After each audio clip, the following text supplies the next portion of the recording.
We're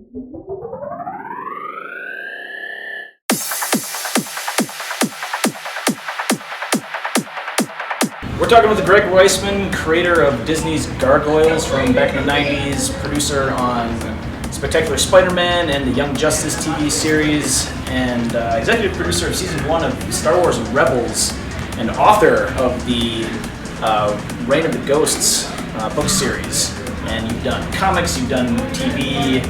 If I had to describe your career to someone who'd never heard of you, it would be something like multimedia storyteller. Okay. I mean, so what is it that draws you to this story crafting? Like, how did you land on that? That's just who I am. I'm a storyteller. You know, I've been born in the 17th century. I'd be traveling from town to town on a donkey with a lute, you know, telling stories. So it's good that I wasn't born in the 17th century because I'm lousy at the lute, and I don't look good in tights. No one wants to see that. So give yourself a little credit. No, trust me. You know, all my life I've wanted to tell stories. That's all I've ever wanted to do. Okay. Now, if I had to pick a through line for a lot of your work, and that's for your comics and TV series and book, it seems to be like if you had to make a pitch to a network or a publisher, it would be like the audience is older kids to younger teenagers. Now, obviously, you have all these fans who are adults like all of us, and possibly they're the most ferocious of your fans. But I mean, what gets you into that voice? Why are you able to speak to that? I never grew up myself. I'm very mature. I don't know. I mean, I don't know the answer to that. I always write to please myself. I feel strongly that everyone should write or draw or perform to their passion. If they're not passionate about it, I don't know how they can expect anyone else to be. What that means is that sometimes you'll write something that you just love and everyone else goes, eh. Have you had those? Oh, yeah. Okay. But at least you took a shot, you know. If you write something that you're feeling about, then I don't know how you can expect anyone else to feel anything for it. So if what I write appeal, I mean, we do try on the shows that I've done in particular to write it on levels so that there's, you know, colorful characters or big explosions to interest even very little kids. And then there's a layer where, you know, the dialogue's not excluding those little kids, but is sophisticated enough that an older kid, teenager, college-age student, an adult, or a 50-year-old geek like myself can enjoy it, so that you know, there are relationships that matter and storylines that have a continuity, so that any individual episode you can sit down and see that episode and watch it and just get one great story out of it. But if you happen to watch the entire series, you get a lot more out of it because things build on each other. We lay pipe for future episodes, hopefully in a subtle way, in previous episodes. So suddenly, you know, it's the kind of the shows I do, hopefully, are the kind of shows you can watch over and over again because you're constantly discovering things. They're like, oh my God, they mentioned the Emir in passing back in episode 10, you know, and here we're actually meeting him in episode 30 whatever, you know. Gotcha. And, you know, you might not remember when you first see the Emir in episode 30 whatever that he got mentioned back in 10, but when you watch it the second time, you're like, oh my God, they were talking about that back then. So you try to create that, sort of weave that tapestry in such a way that there is stuff there for an older audience, but there's still plenty of just fun stuff there for kids. Do you find that the broader story arc is what grabs the adults more? That I think what grabs most people, adults and kids, most is the characters. I mean, if you've got, and not the characters in a vacuum, like each character in a vacuum. You know, it's not Goliath from Gargoyles in a vacuum. It's Goliath's relationship with Demona. It's Goliath's relationship with Elisa. Goliath's relationship with Hudson. So really what it is, it's those dynamics between characters that I think is what people hook on to. And then the rest is all, I don't want to say gravy, but the rest is all, you know, what you use to explore those characters. Gotcha. Now, I've seen you give like great talks about like TV production and like doing a pitch to the network at other conventions, and they're like small conventions. Like, I mean, Convergence in Minneapolis is where I first saw you. So what is it about these kind of more regional conventions that's special and makes a luminary like you show up at them? Well, hey, one of the things is that as luminaries go, I'm a small light. So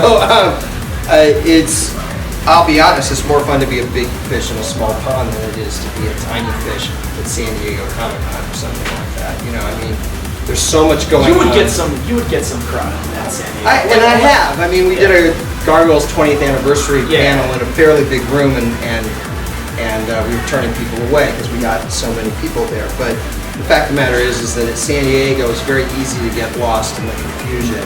And I don't want to pick on San Diego because it's a great convention, but it's just the biggest one I can think of off the top of my head. But some of these larger conventions, sometimes it can get hard to cut through the noise a little bit. What's fun about some of the smaller ones or the mid-sized ones like Convergence is it's a lot easier to cut through the noise. They've all got a great slate of guests, but we're talking about 6 to 10 guests as opposed to 90 to 250 guests, and we're talking about just a little more attention and so it's great. But I don't really change my behavior much. So if I'm doing a panel at Comic-Con or I'm doing a panel at Geek Kon, it's pretty much the same me, and it's just I think in some ways at a smaller convention I may be a little more memorable because they don't have 800 other things vying for their attention. Gotcha. You're producing the Reign of the Ghost book series, the audio drama, and it seems like the last couple of years have seen that form really hit its stride, like the serial podcast series. And like this is kind of like a throwback to an audio-only medium that has suddenly grabbed pop culture like by the horns. So what drew you to that? Well, I still think it's pretty new to a lot of people, which is ironic because it's pretty old. I mean, you go to England and the BBC basically never stopped making radio plays. Okay. They still do it, and Big Finish has been doing Doctor Who radio plays forever. Okay. I mean, and the great thing about a radio play is that if you want to do an adventure with the 6th Doctor or the 8th Doctor or whatever, as long as the guy's still alive, he can still do his voice. He may look way too old to play the part on television because we know when he stopped being the Doctor and the next Doctor took over. But he's not too old to do a radio play, so it's a tremendous boon to not have pictures sometimes. And things like Serial and things like Welcome to Night Vale. Am I getting that name right? I'm not sure. But these are pretty big things, and so. But I wasn't thinking about any of that when I got started. None of it, really. I started with a novel, Reign of the Ghosts, that I wanted to do an audiobook for, but I had this dilemma, which is that I have a first-person narrator of that book who's an adult male. Yeah. And yet my lead character, so the character who has most of the dialogue, is a 13-year-old girl. Well, since it's first-person narration, I didn't want a female narrator because the narrator is first person, and I do it. I'm the narrator in the audio play, and it's a male voice. So I wanted the narrator to be in male voice, and yet I couldn't see me or someone like me, squeezing his voice to do a 13-year-old girl every time she spoke, which is all the time. All the time. Yeah. So I decided to go back to what I know. I work in animation. We do audio plays all the time. It's just that we don't do them as the final product. We do them to animate to. And so I said, I'm going to gather this great cast of actors, and we wound up gathering 20 phenomenal actors who play 30 different parts. And we'll do music and sound effects, and we'll do this like basically a 4-hour movie with everything but picture. The picture's all in your head. Gotcha. And I set out to do this, and I knew how to produce it. That was the easy part. Financing it was a whole... Yeah, so how's the Kickstarter going?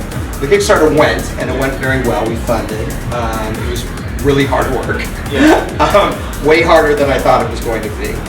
But it was successful. So we're fully funded, and we're on track to be done in September, which is what we said we would, by the end of the month. End of September, I should say. And we should release in October, early November at the latest. And so we're right on track. All the voice work's been done. We've spotted all the music and all the sound effects, and I've listened to about just over half of the music and sound effects, previewed that. We did a rough mix of the first chapter just to make sure that we weren't crazy and that it was something that would work. And it turned out great, and I played it not just for people who worked on the project because we're all biased, or family who's also biased, but I actually played it for some more objective people, and they all were thrilled with it. And that was temp music; it wasn't even the final product. Okay. So we're feeling really good about it. It's got phenomenal performers in it. Edward Asner. He's an institution. Yeah, Brent Spiner, Marina Sirtis, great voice actors like Vanessa Marshall, Jim Cummings, Steve Bloom, the voice of the spectacular Spider-Man, Josh Keaton, Blue Beetle, Eric Lopez, Static, Brighton James, and a bunch of other people. We've got this phenomenally talented new young actress named Brittany Womoleale to play Rain herself. She's incredible, and I'm really psyched about it. I can't wait for people to hear it. All right, that'll wrap it up. But what projects are you working on? What can you plug as long as you're on camera? Reign of the Ghosts audio play is the main thing. Obviously, I've got the two novels, Reign of the Ghosts and Spirits of Ash and Foam. Those are available on Amazon or at any bookstore. I'm doing the Star Wars Kanan comic book now. Issue 5 just came out, tying up our first arc. And I'm on that book at least through issue 11, hopefully beyond that, but at least through issue 11. Actually just finished the other day the script issue 9, and I'm about to start the script to 10. I've got some other stuff coming, another book for Marvel, a book for DC, but they're both I don't think they've announced them yet, so it's too soon for me to talk about. No X-Geek exclusive announcement. No, I'm sorry. And then I'm working on the second season of a preschool show for Nickelodeon called Shimmer and Shine. First season premieres Monday, but I didn't work on the first season, so my stuff won't start till season 2, but it's a cute show, preschool show, and so I recommend watching that. All right, thanks a lot Thank for you. your time, sir.